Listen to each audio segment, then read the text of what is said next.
ನಮಸ್ಕಾರ ಸ್ನೇಹಿತರೆ.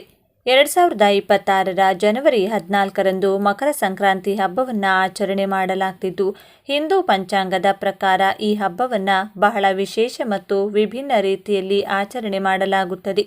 ಇದು ಬಹಳ ಹಿಂದಿನ ಕಾಲದಿಂದಲೂ ಕೂಡ ನಡೆದು ಬಂದಂತಹ ಪದ್ಧತಿ.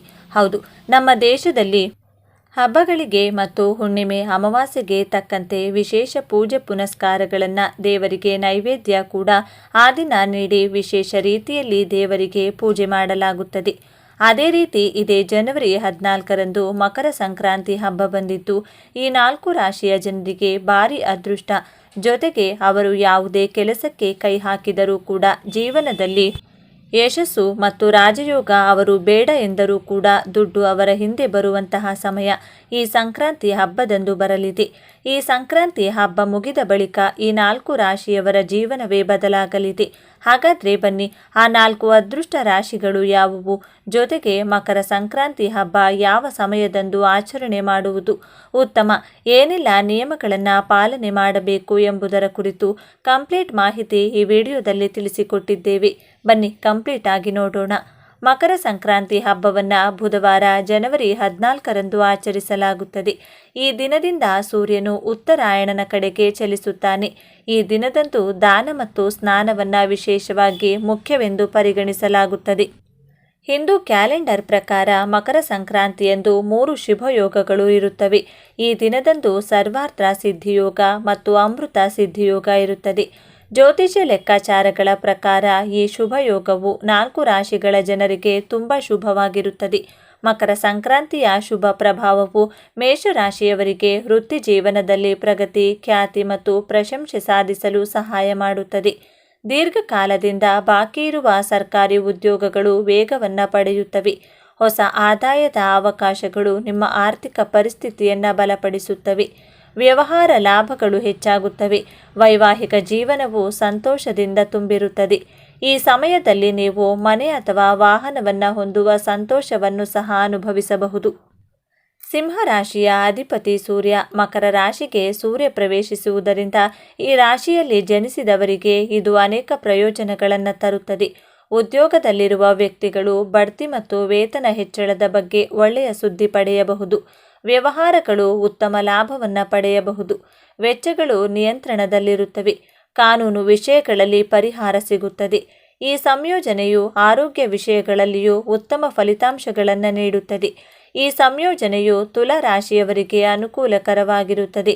2025ರಿಂದ ಈಡೇರದ ಆಸೆಗಳು ಈ ವರ್ಷ ನನಸಾಗುತ್ತವೆ. ಉದ್ಯೋಗ ಅಥವಾ ಹೊಸ ಉದ್ಯೋಗವನ್ನು ಹುಡುಕುತ್ತಿರುವವರಿಗೆ ಸುವರ್ಣ ಅವಕಾಶ ಸಿಗುವ ಸಾಧ್ಯತೆ ಇದೆ. ನಿಮ್ಮ ಆರೋಗ್ಯವು ಸುಧಾರಿಸುತ್ತದೆ. ದೀರ್ಘಕಾಲದ ಕಾಯಿಲೆಗಳಿಂದ ನೀವು ಪರಿಹಾರ ಪಡೆಯಬಹುದು. ಮಕರ ರಾಶಿಯಲ್ಲಿ ಸೂರ್ಯನ ಸಾಗಣೆ ಇದು ನಿಮ್ಮ ಆರ್ಥಿಕ ಪರಿಸ್ಥಿತಿಯನ್ನು ಬಲಪಡಿಸುತ್ತದೆ. ಹೂಡಿಕೆಗಳು ಉತ್ತಮ ಲಾಭವನ್ನು ನೀಡಬಹುದು. ಕೆಲಸದಲ್ಲಿ ಗೌರವ ಹೆಚ್ಚಾಗುತ್ತದೆ ಮತ್ತು ಹೊಸ ಜವಾಬ್ದಾರಿಗಳು ಹೆಚ್ಚಾಗುತ್ತವೆ. ವ್ಯವಹಾರವು ಅಭಿವೃದ್ಧಿ ಹೊಂದುತ್ತದೆ. ಸ್ಥಗಿತಗೊಂಡ ವ್ಯವಹಾರಗಳು ಮತ್ತೆ ಕಾರ್ಯನಿರ್ವಹಿಸಲು ಪ್ರಾರಂಭಿಸುತ್ತವೆ. ನೀವು ಮಾನಸಿಕವಾಗಿ ಮತ್ತು ದೈಹಿಕವಾಗಿ ಚೈತನ್ಯಶೀಲರಾಗಿರುತ್ತೀರಿ. ಭಾರತದಲ್ಲಿ ಮಕರ ಸಂಕ್ರಾಂತಿ ಕೇವಲ ಹಬ್ಬವಲ್ಲ, ಇದು ಸಂಪ್ರದಾಯ, ನಂಬಿಕೆ ಮತ್ತು ಪ್ರಕೃತಿಯ ಮೇಲಿನ ಕೃತಜ್ಞತೆಯೊಂದಿಗೆ ಸಂಬಂಧಿಸಿದ ಒಂದು ಭವ್ಯ ಅನುಭವವಾಗಿದೆ. ಈ ಬಾರಿ ಸೂರ್ಯ ಧನು ರಾಶಿಯಿಂದ ಮಕರ ರಾಶಿಗೆ ಪ್ರವೇಶಿಸಿದಾಗ ಚಳಿಗಾಲದ ಅಂತ್ಯ ಮತ್ತು ಹೊಸ ಬೆಳಕಿನ ಆರಂಭವನ್ನು ಸೂಚಿಸುತ್ತದೆ. 2026ರ ಸಂಕ್ರಾಂತಿ ಯಾವಾಗ ಬರುತ್ತದೆ ಎಂಬುದರ ಕುರಿತು ಅನೇಕರು ಗೊಂದಲಕ್ಕೊಳಗಾಗಿದ್ದಾರೆ. ಏಕಾದಶಿ ತಿಥಿಯ ಆಗಮನದೊಂದಿಗೆ ಈ ಗೊಂದಲ ಹೆಚ್ಚಾಗಿದೆ. ನಿಮಗಾಗಿ ದಿನಾಂಕಗಳು, ಮುಹೂರ್ತಗಳು ಮತ್ತು ಆಚರಣೆಗಳಿಗೆ ಸಂಪೂರ್ಣ ಮಾರ್ಗದರ್ಶಿ ಇಲ್ಲಿದೆ. ಸಂಕ್ರಾಂತಿಯ ವಿಶೇಷತೆ ಏನು? ಹೆಚ್ಚಿನ ಹಿಂದೂ ಹಬ್ಬಗಳು ಚಂದ್ರನ ಚಲನೆಯನ್ನು ಆಧರಿಸಿವೆ, ಆದರೆ ಮಕರ ಸಂಕ್ರಾಂತಿಯನ್ನು ಸೌರ ಕ್ಯಾಲೆಂಡರ್ ಪ್ರಕಾರ ಆಚರಿಸಲಾಗುವುದು.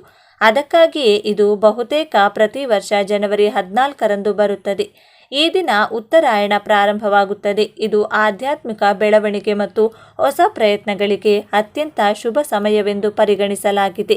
ಸಂಕ್ರಾಂತಿ 2026 ಪುಣ್ಯಕಾಲ. ಮುಹೂರ್ತಗಳು ಪಂಚಾಂಗದ ಪ್ರಕಾರ ಸೂರ್ಯನು ಜನವರಿ 15, 2026ರಂದು ಮಧ್ಯಾಹ್ನ 3:13ಕ್ಕೆ ಮಕರ ರಾಶಿಗೆ ಪ್ರವೇಶಿಸುತ್ತಾನೆ. ಪುಣ್ಯಕಾಲ ಮಧ್ಯಾಹ್ನ 3:13ರಿಂದ ಸಂಜೆ 5:45ರವರೆಗೆ. ಮಹಾಪುಣ್ಯ ಕಾಲ ಮಧ್ಯಾಹ್ನ 3:13ರಿಂದ ಸಂಜೆ 4:58ರವರೆಗೆ. ದಿನಾಂಕದ ಬಗ್ಗೆ ಪ್ರಮುಖ ಟಿಪ್ಪಣಿ. ಕ್ಯಾಲೆಂಡರ್ಗಳು ಮತ್ತು ಪ್ರಾದೇಶಿಕ ವ್ಯತ್ಯಾಸಗಳಿಂದಾಗಿ ಸಣ್ಣ ಬದಲಾವಣೆಗಳಿರಬಹುದು. ಆದರೆ ಸೂರ್ಯನ ಸಂಕ್ರಾಂತಿ ಜನವರಿ 15ರ ಮಧ್ಯಾಹ್ನ ಬರುವುದರಿಂದ ಹೆಚ್ಚಿನ ಪಂಚಾಂಗಗಳು ಜನವರಿ 15ರಂದು ಮಕರ ಸಂಕ್ರಾಂತಿಯನ್ನು ಆಚರಿಸಲು ಸೂಚಿಸುತ್ತವೆ. ಮಹಾಪುಣ್ಯ ಕಾಲದ ಸಮಯದಲ್ಲಿ ಏನು ಮಾಡಬೇಕು? ಮಹಾಪುಣ್ಯ ಕಾಲದ ಸಮಯದಲ್ಲಿ ಮಾಡುವ ಕೆಲಸವು ಹೇರಳವಾದ ಆಧ್ಯಾತ್ಮಿಕ ಫಲಿತಾಂಶಗಳನ್ನು ನೀಡುತ್ತದೆ ಎಂದು ನಂಬಲಾಗಿದೆ. ಮನೆಯಲ್ಲಿ ಪವಿತ್ರ ನದಿಗಳಲ್ಲಿ ಸ್ನಾನ ಮಾಡುವುದು ಅಥವಾ ಗಂಗಾ ನೀರಿನಲ್ಲಿ ಸ್ನಾನ ಮಾಡುವುದು ಮತ್ತು ಪ್ರಾರ್ಥನೆ ಮತ್ತು ದಾನವನ್ನು ನೀಡುವುದು ಶುಭವೆಂದು ಪರಿಗಣಿಸಲಾಗಿದೆ. ಮಕರ ಸಂಕ್ರಾಂತಿಯ ಮಹತ್ವ. ಮಕರ ಸಂಕ್ರಾಂತಿಯು ಕೇವಲ ಧಾರ್ಮಿಕ ಆಚರಣೆಯಲ್ಲ, ಇದು ವಿಜ್ಞಾನ, ಸಂಸ್ಕೃತಿ ಮತ್ತು ಕೃಷಿಯ ಸಮ್ಮಿಲನ. ಉತ್ತರಾಯಣದ ಆರಂಭ. ಸಂಕ್ರಾಂತಿಯಿಂದ ಸೂರ್ಯನು ದಕ್ಷಿಣದಿಂದ ಉತ್ತರಕ್ಕೆ ತನ್ನ ಪಥವನ್ನು ಬದಲಿಸುತ್ತಾನೆ. ಇದು ಉತ್ತರಾಯಣ ಎನ್ನಲಾಗುತ್ತದೆ. ಈ 6 ತಿಂಗಳ ಕಾಲ ದೇವತೆಗಳಿಗೆ ಹಗಲು ಎಂದು ಪರಿಗಣಿಸಲಾಗಿದ್ದು, ಈ ಅವಧಿಯಲ್ಲಿ ಮಾಡುವ ವಿವಾಹ, ಗೃಹ ಪ್ರವೇಶದಂಥ ಶುಭ ಕಾರ್ಯಗಳು ಸಫಲವಾಗುತ್ತವೆ ಎಂಬ ನಂಬಿಕೆ ಇದೆ. ಸುಗ್ಗಿ ಹಬ್ಬದ ಸಡಗರ. ಇದು ರೈತರು ತಾವು ಬೆಳೆದ ಬೆಳೆಯನ್ನು ಮನೆಗೆ ತರುವ ಸುಗ್ಗಿಯ ಕಾಲ. ಪ್ರಕೃತಿ ಮತ್ತು ಸೂರ್ಯನಿಗೆ ಕೃತಜ್ಞತೆ ಸಲ್ಲಿಸುವ ಸಲುವಾಗಿ ರೈತರು ಜಾನುವಾರುಗಳನ್ನು ಪೂಜಿಸಿ ಕಿಚ್ಚು ಹಾಯಿಸಿ ಸಂಭ್ರಮಿಸುತ್ತಾರೆ. ಎಳ್ಳು ಬೆಲ್ಲ. ನಮ್ಮಲ್ಲಿ ಎಳ್ಳು ಬೆಲ್ಲ ತಿಂದು ಒಳ್ಳೆ ಮಾತನಾಡು ಎಂಬ ನಾಣ್ಣುಡಿ ಪ್ರಸಿದ್ಧ. ಎಳ್ಳು ಮತ್ತು ಬೆಲ್ಲ ಸ್ನೇಹ ಹಾಗೂ ಮಧುರ ಬಾಂಧವ್ಯದ ಸಂಕೇತ. ಚಳಿಗಾಲದಲ್ಲಿ ದೇಹಕ್ಕೆ ಉಷ್ಣತೆ ನೀಡುವ ವೈಜ್ಞಾನಿಕ ಹಿನ್ನೆಲೆಯು ಈ ಎಳ್ಳು ಬೆಲ್ಲ ಸೇವನೆಯ ಹಿಂದಿದೆ. ದಾನ ಮತ್ತು ಸ್ನಾನದ ಮಹಿಮೆ. ಈ ದಿನ ನದಿಗಳಲ್ಲಿ ಪುಣ್ಯ ಸ್ನಾನ ಮಾಡುವುದರಿಂದ ಪಾಪಗಳು ತೊಳೆಯಲ್ಪಡುತ್ತವೆ ಮತ್ತು ಎಳ್ಳು, ವಸ್ತ್ರ ಹಾಗೂ ಧಾನ್ಯಗಳನ್ನು ದಾನ ಮಾಡುವುದರಿಂದ ಅಕ್ಷಯ ಪುಣ್ಯ ಲಭಿಸುತ್ತದೆ ಎಂಬುದು ಪುರಾಣಗಳ ಉಲ್ಲೇಖ. ಜೂನ್ ತಿಂಗಳಿನಲ್ಲಿ ದೇವಗುರು ಬೃಹಸ್ಪತಿ ಮತ್ತು ದೈತ್ಯಗುರು ಶುಕ್ರರು ಕಟಕ ರಾಶಿಯಲ್ಲಿ ಒಂದಾಗಲಿದ್ದು, ಇದರಿಂದ 6 ರಾಶಿಗಳ ಜಾತಕದವರಿಗೆ ಸುಖ ಸಮೃದ್ಧಿಯ ಸುವರ್ಣ ಕಾಲ ಆರಂಭವಾಗಲಿದೆ. ಇದೀಗ ಯಾವೆಲ್ಲ ರಾಶಿಗಳಿಗೆ ರಾಜಯೋಗದ ಫಲ ದೊರೆಯಲಿದೆ? ವೃಷಭ ರಾಶಿ. ಶುಕ್ರನು ನಿಮ್ಮ ರಾಶ್ಯಾಧಿಪತಿಯಾಗಿರುವುದರಿಂದ ಈ ಸಂಯೋಗವು ನಿಮಗೆ ಅತ್ಯಂತ ಲಾಭದಾಯಕವಾಗಿರಲಿದೆ. ಸ್ಥಗಿತಗೊಂಡಿದ್ದ ಕೆಲಸಗಳು ಪುನರಾರಂಭಗೊಳ್ಳಲಿದ್ದು, ಹೊಸ ಆಸ್ತಿ ಅಥವಾ ವಾಹನ ಖರೀದಿಸುವ ನಿಮ್ಮ ಕನಸು ನನಸಾಗುವ ಸಾಧ್ಯತೆ ಇದೆ. ದಾಂಪತ್ಯ ಜೀವನದಲ್ಲಿ ಮಧುರತೆ ಇರಲಿದ್ದು, ಆರ್ಥಿಕ ಸ್ಥಿತಿ ಸದೃಢವಾಗಲಿದೆ. ಮಿಥುನ ರಾಶಿ. ನಿಮ್ಮ ಸಂವಹನ ಕಲೆ ಮತ್ತು ಬುದ್ಧಿವಂತಿಕೆಯಿಂದ ಕಾರ್ಯಕ್ಷೇತ್ರದಲ್ಲಿ ಅಪಾರ ಯಶಸ್ಸು ಗಳಿಸುವಿರಿ.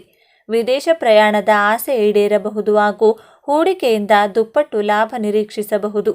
ಸಮಾಜದಲ್ಲಿ ನಿಮ್ಮ ಗೌರವ ಮತ್ತು ಪ್ರತಿಷ್ಠೆ ಹೆಚ್ಚಾಗಲಿದೆ. ವೃಶ್ಚಿಕ ರಾಶಿ. ಈ ಸಂಯೋಗವು ನಿಮಗೆ ಅದೃಷ್ಟದ ಪೂರ್ಣ ಬೆಂಬಲ ನೀಡಲಿದೆ. ಹೊಸ ಉದ್ಯಮ ಆರಂಭಿಸಲು ಬಯಸುವವರಿಗೆ ಇದು ಸಕಾಲ. ವೃತ್ತಿ ಜೀವನದಲ್ಲಿ ವೇತನ ಹೆಚ್ಚಳ ಮತ್ತು ಉನ್ನತ ಸ್ಥಾನಮಾನ ದೊರೆಯಲಿದೆ. ಅವಿವಾಹಿತರಿಗೆ ಕಂಕಣ ಭಾಗ್ಯ ಕೂಡಿ ಬರಲಿದೆ. ತುಲಾರಾಶಿ. ವ್ಯಾಪಾರ ಮತ್ತು ವ್ಯವಹಾರದಲ್ಲಿ ತೊಡಗಿರುವವರಿಗೆ ಇದು ಲಾಭದ ಅವಧಿ. ಸರ್ಕಾರಿ ಕೆಲಸಕ್ಕಾಗಿ ಪ್ರಯತ್ನಿಸುತ್ತಿರುವವರಿಗೆ ಶುಭ ಫಲಗಳು ಸಿಗಲಿವೆ. ನಿಮ್ಮ ಯೋಜನೆಗಳಿಗೆ ಹಿರಿಯ ಅಧಿಕಾರಿಗಳಿಂದ ಬೆಂಬಲ ಮತ್ತು ಮೆಚ್ಚುಗೆ ಲಭಿಸಲಿದೆ. ಕುಂಭರಾಶಿ. ಹಳೆಯ ಸಾಲಗಳಿಂದ ಮುಕ್ತಿ ಸಿಗಲಿದ್ದು, ಆರ್ಥಿಕವಾಗಿ ದೊಡ್ಡ ಮಟ್ಟದ ಬೆಳವಣಿಗೆಯನ್ನು ಕಾಣುವಿರಿ. ಷೇರು ಮಾರುಕಟ್ಟೆಯಲ್ಲಿನ ಹೂಡಿಕೆಗಳು ಲಾಭ ತರಲಿವೆ.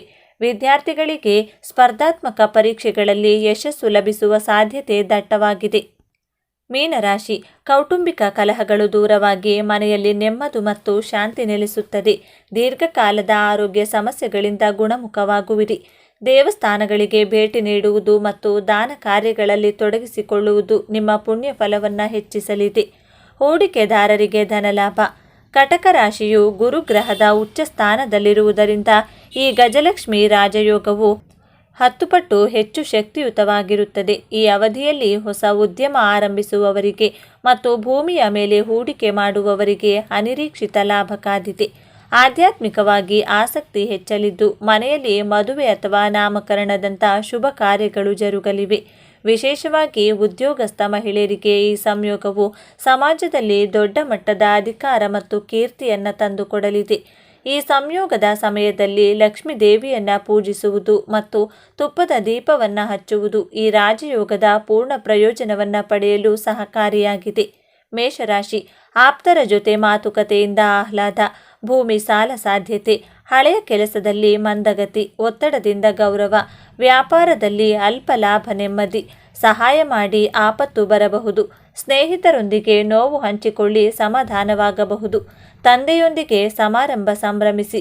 ಖರೀದಿಯಲ್ಲಿ ಖರ್ಚು ಅಂದಾಜು. ಮಕ್ಕಳು ಹೊಸತು ಕಲಿಯಲು ಬಯಸುವರು. ಸಂಗಾತಿಯೊಂದಿಗೆ ದೂರ ಪ್ರಯಾಣ. ಅಧಿಕಾರದಲ್ಲಿ ಕೀಳರಿಮೆ ಬೇಡ. ವೃಷಭ ರಾಶಿ. ಸರ್ಕಾರಿ ಕೆಲಸ ಬೇಗ ಮುಗಿಯುವುದು. ಮಿತ್ರರಿಂದ ವೃಥಾ ಕಾಲಹರಣ. ಕಚೇರಿ ಚಿಂತೆ. ಮಾರಾಟಕ್ಕೆ ಬೇರೆ ಊರು ಪ್ರಯಾಣ. ಅವಿವಾಹಿತರಿಗೆ ಕೊರಗು. ಸಂಗಾತಿ ಹೊಂದಿಕೊಳ್ಳುವುದು ಕಷ್ಟ. ಪ್ರಯಾಣದಲ್ಲಿ ಅಪರಿಚಿತನ ಗೆಳೆತನ. ಉಪಯೋಗಿಸಿಕೊಳ್ಳುವ ಪ್ರಯತ್ನ ಬೇಡ. ಉದ್ಯೋಗದಲ್ಲಿ ಪ್ರಗತಿಯ ಹೆಜ್ಜೆ.